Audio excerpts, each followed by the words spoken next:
राजा द्रुपद नाम का एक राजा था। इनकी एक बेटी थी जिसका नाम द्रौपदी थी।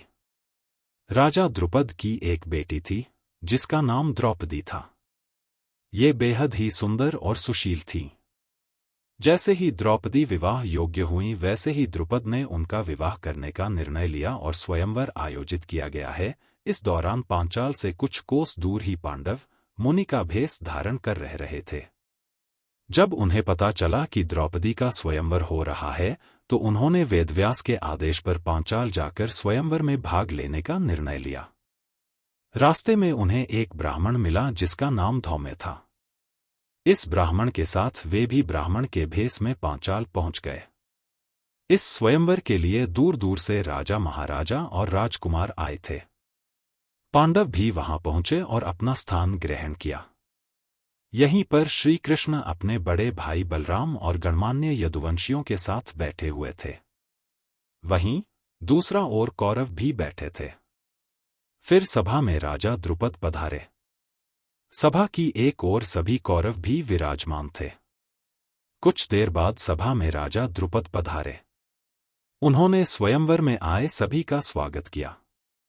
सभी राजकुमारी द्रौपदी का इंतजार कर रहे थे।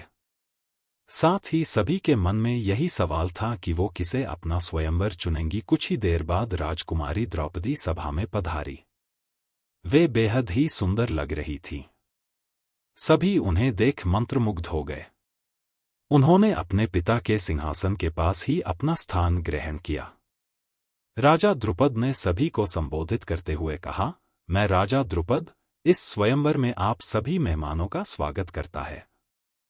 मैं जानता हूं कि आप सभी मेरी पुत्री से विवाह करने आए हैं, लेकिन इस स्वयंवर की एक शर्त होगी। सभा के बीच में एक नकली मछली लटकी हुई गोल घूम रही है।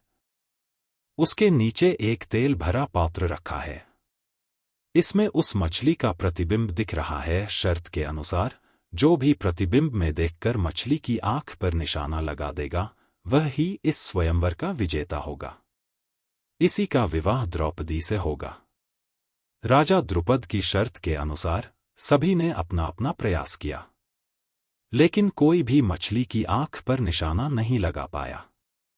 कौरवों को भी हार का सामना करना पड़ा। आखिरी में बारी आई पांडवों की। पांडवों की ओर से अर्जुन आए। उन्होंने धनुष उठाया और एक ही बार में तीर को मछली की आंख में मार दिया। यह देख सभी चकित रह गए। इसके बाद गले में वरमाल डाल दी और दोनों का विवाह हो गया।